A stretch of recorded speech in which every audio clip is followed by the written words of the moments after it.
Howdy, Dennis Bradford here. Let's think some about being, feeling, and doing better.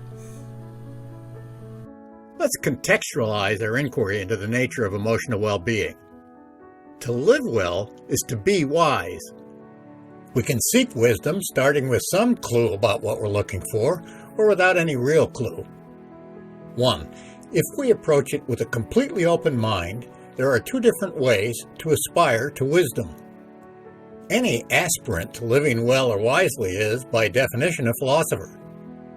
The word philosopher just means lover of wisdom. Although they can complement each other, and to some degree they always do, there are two different approaches used in the history of philosophy. One is the method of seeking wisdom through thinking well by increasing our fundamental conceptual understanding. For example, we want to answer, what is a wise human being? To answer that coherently, we need an answer to, what is a human being? To answer that coherently, we need an answer to, what is a being? What is a being is more fundamental than, what is a human being? What is a human being is more fundamental than, what is a wise human being? If the question, what is a being, takes your intellectual breath away, good. Welcome to philosophy. We want to understand the nature of being or reality. We want to understand how we're able to apprehend the nature of being, reality, what is.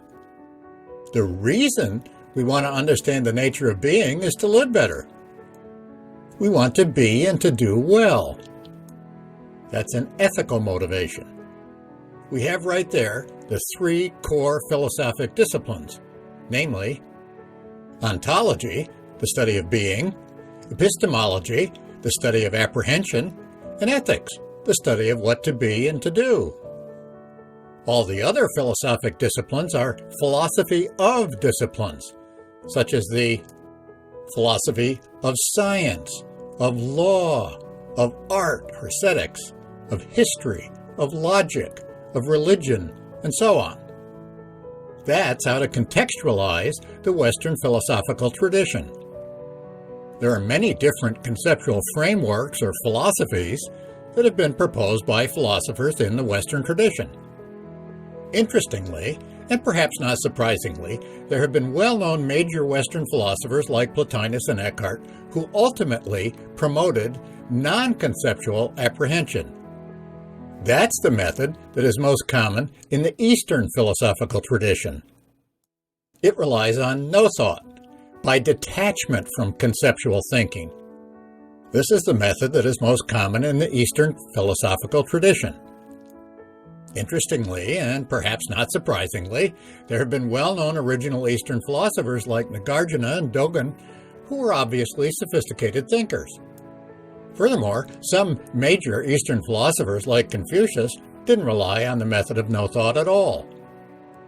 In other words, while both traditions have a predominant method, both really use both methods. As for me, my doctorate is supposed to signify that I'm a master of the Western philosophic tradition. But I've also practiced meditation, which is the chief method of Eastern philosophy, since 1994. I've never claimed to be a sage myself. I have, though, studied and taught in the classroom all the major philosophers from both traditions and led meditation groups, especially in nearby prisons, for many years.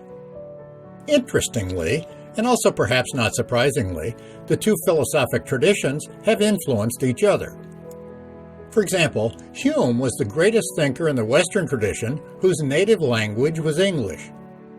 He is famous, or notorious, for his denial of the existence of a personal substantial self. Well, more than 2,000 years before Hume, the Buddha advocated the same idea. There's been some recent speculation by scholars that perhaps Hume may have indirectly picked up that idea from Eastern philosophers. Both philosophers in the East and in the West have living wisely or well as the goal of philosophy. In other words, their goal never has been just to think well, as many people, including some who should know better, seem to assume. Would a Stoic sage be recognized as a sage by a Zen master? Ask a Zen master who has studied Stoicism to find out. There's also a close connection between the chief method of Eastern philosophy with the contemplative theological tradition in the West. In fact, there are different kinds of prayers, such as, say, prayers of thanksgiving or gratitude and petitionary prayers. The goal of absolute prayer is simply to be at one with the divine, which makes it indistinguishable from a certain understanding of meditation. With this at least preliminary contextual guidance, let's consider in the next video conceptual obstacles to living well, namely popular myths about emotions. Dissolving conceptual obstacles is like weeding a garden before planting. 2.